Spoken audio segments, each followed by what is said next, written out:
अगर हम आजकल बिजनेस न्यूज़ देखें ना तो एक अजीब सा सुकून मिलता है। मतलब हेडलाइंस चीख चीख कर कह रहे हैं कि रिटेल इन्फ्लेशन यानी हमारी और आपकी रोजमर्रा की महंगाई वो बिल्कुल कंट्रोल में है।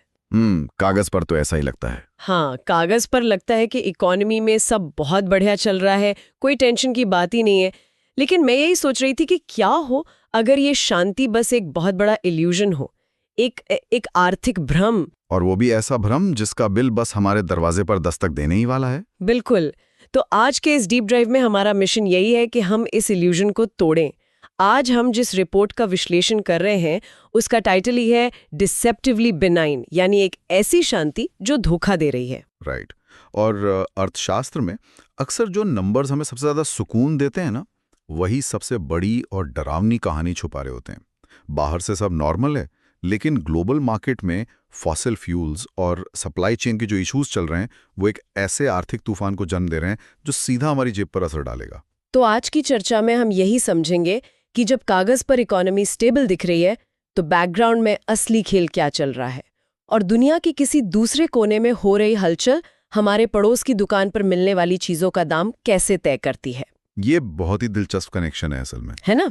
तो इस धोखे को समझने के लिए सबसे पहले मैं उन दो नंबर्स की बात करना चाहूंगी जो ये पूरा कंफ्यूजन क्रिएट कर रहे हैं। हाँ, सीपीआई और डब्ल्यूपीआई। एग्जैक्टली।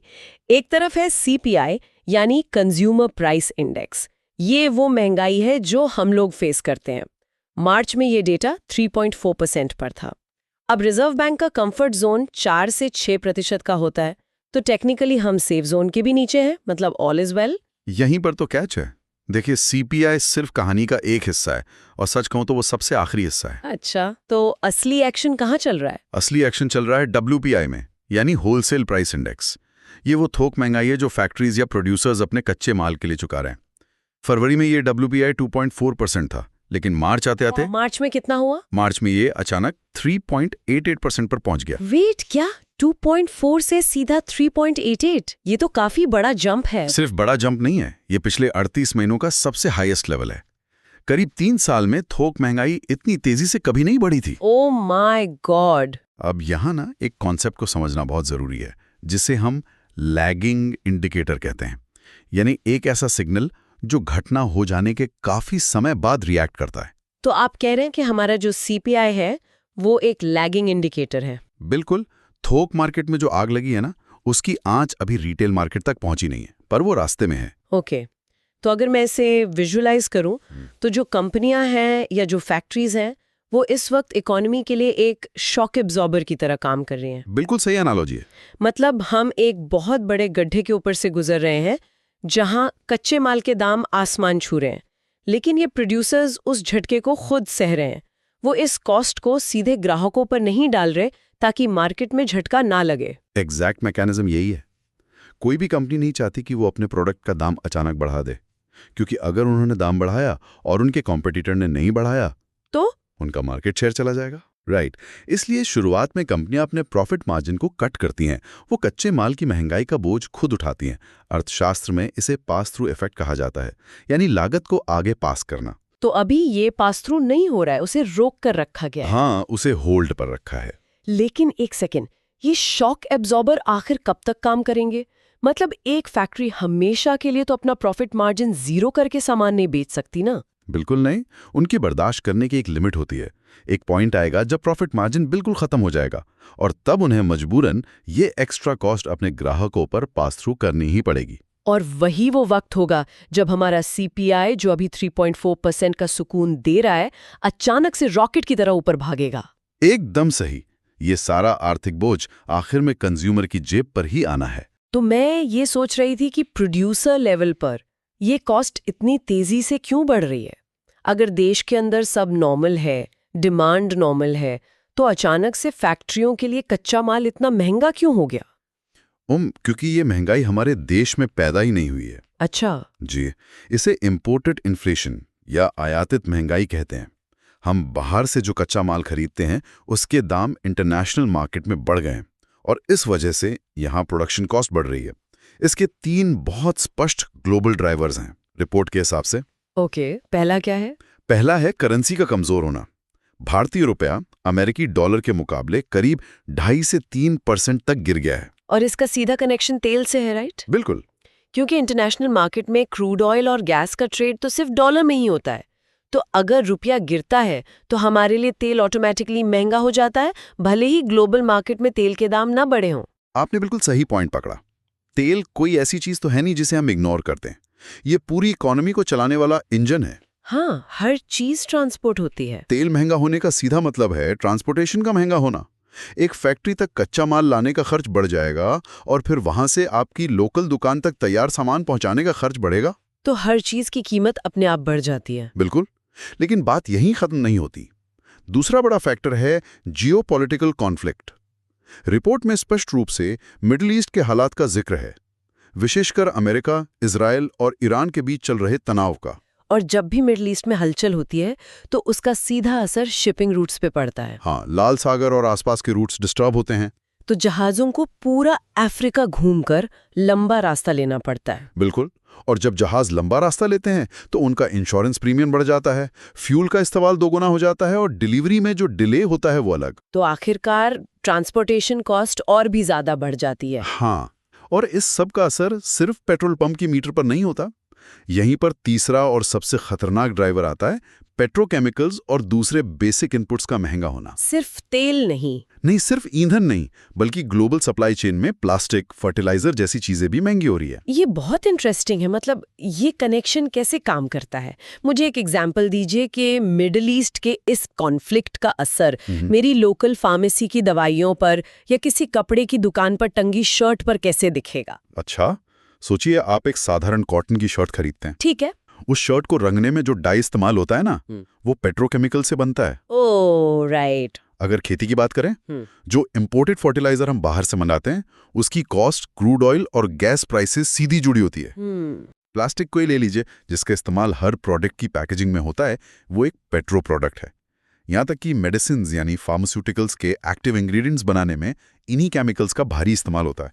मतलब ये एक पूरी चेन है, एक तरह का डोमिनो इफेक्ट। कच्चे तेल का दाम बढ़ता है और फिर पूरी लाइन गिरने लगती है। शर्ट महंगी, दवाई महंगी, प्लास्टिक की बोतलें महंगी, सब कुछ एक दूसरे से जुड़ा हुआ है। हाँ, और क्योंकि ये पूरा ग्लोबल ट्रेड डॉलर में होता है, तो रिजर्व बैंक के पास इसे कंट्रोल करने के ऑप्शंस बहुत लिमिटेड होते हैं। वो बस डोमेस्टिक चीजें कंट्रोल कर सकते हैं। बिल्कुल। आप लोकल डिमांड कंट्रोल कर सकते हैं, पर इंटरनेशनल तेल के दाम या डॉलर की मजबूती आपके हाथ में नहीं है। ये बाहर से आ रहा एक ऐसा शॉक है जिसे रोकना बहुत मुश्किल होता है। ओके, ये बात मुझे समझ आ गई कि इंपोर्टेड इन्फ्लेशन प्रोड्यूसर्स की कमर तोड़ रही है। लेकिन यहाँ मेरा एक बहुत बेसिक सवाल है। पूछिए। अगर ग्लोबल लेवल पर कॉस्ट इतनी ज्यादा बढ़ गई है, ट्रांसपोर्ट कॉस्ट डबल हो गई है, तो फैक्ट्रियों ने अभी तक रिटेल दाम क्यों नहीं बढ़ाए? मतलब मैं मान सकती हूँ कि वो प्रॉफिट कट करके शॉक एब्जॉर्ब कर रहे हैं, लेकिन क्या सिर्फ प्रॉफिट कट करना इतने महीनों तक महंगाई को रोके रखने के लिए काफी है? इसके पीछे कोई और गणित जरूर होना चाहिए। आपका सवाल बिल्कुल सटीक है। सिर्फ प्रॉफिट कम करके कोई इतने बड़े झटके को एब्जॉर्ब नहीं कर सकता। रिटेल प्राइसेस के अभी तक शांत रहने की बहुत बड़ी और अजीब वजह है, जिसे रिपोर्ट में सप्लाई ग्लट कहा गया है। Supply glut? हाँ, सप्लाई की अधिकता। ये एक बहुत ही अनोखा सिनेरियो है। इसे थोड़ा आसान भाषा में समझते हैं। देखिए, ग्लोबल लेवल पर खासकर पश्चिमी देशों में इकोनॉमी स्लो हो रही है, लोग कम खर्च कर रहे हैं। इसका नतीजा ये निकला है कि हमारे देश का जो एक्सपोर्ट है वो करीब 3 से 4% तक गिर गया है। ओहो। हमारे जो सूक्ष्म और लघु उद्योग हैं, जिन्हें हम MSME कहते हैं, वो हर महीने लाखों का सामान विदेश भेजने के लिए बनाते हैं। लेकिन विदेशी बायर्स ने अपने ऑर्डर्स कैंसिल कर दिए या डिले कर दिए तो माल फंस गया। बिल्कुल। अब उन फैक्ट्रियों ने कपड़े, जूते या मशीनों के पार्ट्स बनाकर रख लिए हैं, माल तैयार है, लेकिन बाहर भेजने का रास्ता बंद हो गया है। तो वो फैक्ट्री ओनर उस सामान का क्या करेगा? वो उसे लोकल मार्केट में उतार देगा। एग्जैक्टली। ये तो बिल्कुल एक बड़े बांध की तरह हो गया। जैसे बांध में पानी भरा है जो पहले बाहर की नहरों में यानी एक्सपोर्ट्स में जा रहा था, अचानक आगे का रास्ता बंद हो गया। हाँ। अब पानी का प्रेशर इतना ज्यादा है कि फैक्ट्री मालिक ने मजबूरी में डोमेस्टिक मार्केट के दरवाजे खोल दिए, अपना सारा एक्सपोर्ट क्वालिटी का सामान यहीं की दुकानों में डंप कर दिया। बिल्कुल सही समझा आपने। और इसी से हमारे डोमेस्टिक मार्केट में सामान की एक बाढ़ आ गई है। यही सप्लाई ग्लट है। अब अर्थशास्त्र का बेसिक नियम है, जब सप्लाई अचानक से डिमांड से बहुत ज्यादा हो जाए तो दाम गिर जाते हैं।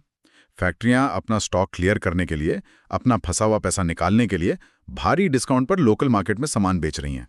तो इस अचानक आई बाढ़ ने उस इम्पोर्टेड इन्फ्लेशन को छिपा लिया है। जी हाँ। वाओ! तो बेसिक मैथ ये है कि एक तरफ लागत बढ़ रही है, मतलब WPI ऊपर जा रहा है, लेकिन दूसरी तरफ फैक्ट्रियां अपना ना बिकने वाला एक्सपोर्ट स्टॉक हमारे मार्केट में सस्ते में डंप कर रही हैं, जिससे CPI कंट्रोल में है। राइट। लेकिन ये कोई स्टेबिलिटी थोड़ी ना हुई, ये तो एक एक्सीडेंट है जिसने टेम्पररी तौर पर दामों को नीचे रखा हुआ है। एग्जैक्टली। ये एक पूरी तरह से कृत्रिम शांति है, और यही सबसे बड़ा खतरा है। ये सप्लाई ग्लट हमेशा तो रहने वाला नहीं है। जाहिर है। एक बार जब ये फैक्ट्री अपना गोडाउन खाली कर लेंगी और उन्हें नए सिरे से प्रोडक्शन करना पड़ेगा, तब उन्हें नया कच्चा माल आज के बढ़े हुए दामों पर खरीदना होगा। और जब वो नया महंगा माल बनेगा, तब सस्ते में बेचने के लिए कोई पुराना स्टॉक नहीं होगा। बिल्कुल नहीं होगा। उस दिन ये सप्लाई ग्लट का भ्रम टूटेगा और बढ़ी हुई लागत सीधा कंज्यूमर को हिट करेगी। मतलब जब तक पुराना सस्ता माल है, हम सेफ हैं, लेकिन जैसे ही वो खत्म होगा, दाम अचानक से शूट अप कर जाएंगे। और जब ऐसा होगा, तब अर्थव्यवस्था एक ऐसे चक्रव्यूह में फंसेगी जिसे स्टैगफ्लेशन कहते हैं। स्टैगफ्लेशन। हाँ, ये दुनिया भर के अर्थशास्त्रियों के लिए एक बुरे सपने जैसा है। इसे थोड़ा ब्रेक डाउन करते हैं। आखिर स्टैगफ्लेशन इतना डरावना क्यों है? मतलब अगर दाम बढ़ते हैं तो वो इन्फ्लेशन है, इसमें ये स्टैगफ्लेशन का फैक्टर कहाँ से आया? देखिए, आमतौर पर जब इकोनॉमी तेजी से बढ़ रही होती है, लोगों की सैलरी बढ़ रही होती है, तब मांग बढ़ने से महंगाई आती है। वो तो एक सामान्य साइकिल है। हाँ, लेकिन स्टैगफ्लेशन एक ट्रैप है। इसमें दो एकदम उल्टी चीजें एक साथ होती है। महंगाई बहुत तेजी से बढ़ती है, लेकिन साथ ही साथ आर्थिक विकास यानी इकोनॉमिक ग्रोथ रुक जाती है। और इसके संकेत तो अभी से मिलने लगे हैं ना। रिपोर्ट में बताया गया है कि इंटरनेशनल मॉनेटरी फंड यानी IMF ने फाइनेंशियल ईयर 2027 के लिए भारत के ग्रोथ फोरकास्ट को घटाकर 6.2% कर दिया है। जी। मतलब ग्रोथ स्लो होने वाली है। हाँ, और यही स्टैगफ्लेशन का सबसे खतरनाक हिस्सा है। जब चीजें अचानक बहुत महंगी हो जाती हैं, तो लोग सिर्फ जरूरत की चीजें खरीदते हैं और बाकी खर्च बंद कर देते हैं। तो डिमांड कम हो जाती है। बिल्कुल। डिमांड कम होने से फैक्ट्रियां प्रोडक्शन कम करती हैं, जिससे नौकरियां जाने लगती हैं। अब सोचिए, बाजार में नौकरियां नहीं हैं, सैलरी नहीं बढ़ रही, ग्रोथ 6.2% पर आ गई है, लेकिन खाने पीने और फ्यूल के दाम आसमान छू रहे हैं। बाप रे। और अगर रिजर्व बैंक इसे कंट्रोल करना चाहे तो वो दोनों तरफ से फंस जाते हैं।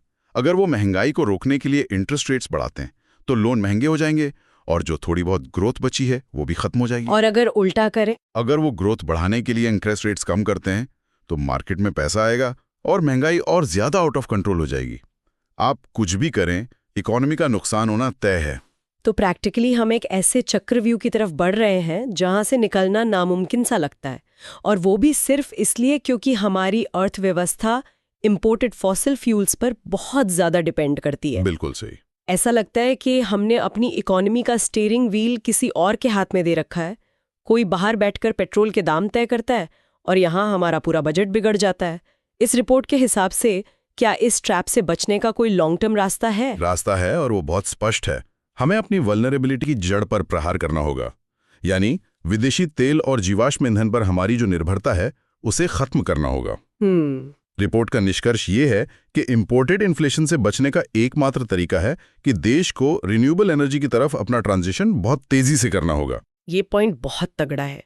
नॉर्मली जब हम सोलर पैनल्स, विंड एनर्जी या ग्रीन हाइड्रोजन की बात करते हैं, तो डिबेट हमेशा क्लाइमेट चेंज, पोल्यूशन या कार्बन एमिशन के आसपास घूमती है। राइट। लेकिन ये रिपोर्ट कह रही है कि ये सिर्फ पर्यावरण का मुद्दा नहीं है, ये सर्वाइवल की बात है। बिल्कुल। रिन्यूएबल एनर्जी की तरफ जाना असल में हमारी आर्थिक रक्षा नीति यानी इकोनॉमिक डिफेंस स्ट्रैटेजी का हिस्सा होना चाहिए। इसे इकोनॉमिक सॉवरेंटी कहते हैं, यानी अपनी अर्थव्यवस्था का कंट्रोल अपने हाथ में रखना। वो कैसे?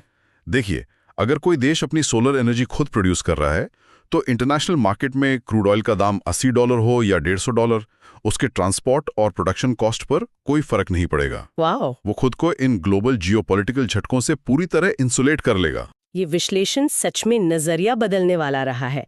चलिए, आज हमने जो भी समझा है उसे समराइज करते हैं। जो 3.4% की रिटेल महंगाई हमें न्यूज़ में दिख रही है, वो एक लैगिंग इंडिकेटर है। वो हमें ये नहीं बता रहा कि कल क्या होने वाला है, बल्कि बीते हुए कल का डेटा दिखा रहा है। और असली कहानी थोक महंगाई में हुए उस उछाल में छिपी है जो 38 महीने के हाईएस्ट लेवल पर है। ग्लोबल टेंशन्स, डॉलर की मजबूती और इंपोर्टेड इन्फ्लेशन लगातार मैन्युफैक्चरिंग कॉस्ट को बढ़ा रहे हैं। और रिटेल मार्केट में दाम इसलिए अभी शांत हैं क्योंकि एक्सपोर्ट्स गिरने की वजह से बना हुआ माल हमारे लोकल मार्केट में डंप हो रहा है, जिससे एक टेम्पररी सप्लाई ग्लट पैदा हो गया है। बिल्कुल। जिस दिन ये पुराना स्टॉक खत्म होगा, शॉक एब्जॉर्बर टूटेंगे और स्टैगफ्लेशन का खतरा हमारे सामने खड़ा होगा। इसीलिए आने वाले समय में रिन्यूएबल एनर्जी सिर्फ एक एनवायरनमेंट चॉइस नहीं, बल्कि इकोनॉमिक नेसेसिटी बन चुकी है। अपनी एनर्जी खुद बनाना ही हमें इस इंपोर्टेड इन्फ्लेशन के ट्रैप से बचा सकता है। बिल्कुल सही कहा आपने। अगली बार जब आप न्यूज़ में हेडलाइन पढ़े ना कि महंगाई कंट्रोल में है, तो थोड़ा रुक कर WPI के डेटा को जरूर चेक कीजिएगा। जाते जाते एक विचार है जो इस पूरे विश्लेषण को एक नए लेवल पर ले जाता है। अगर हमारी पूरी अर्थव्यवस्था का बैलेंस विदेशी तेल, विदेशी मुद्रा और दूसरे देशों के कॉन्फ्लिक्ट्स पर टिका है, तो क्या भविष्य में पूरी तरह से रिन्यूएबल एनर्जी पर चलने वाला देश इन वैश्विक आर्थिक झटकों से पूरी तरह प्रतिरक्षित इम्यून हो सकता है?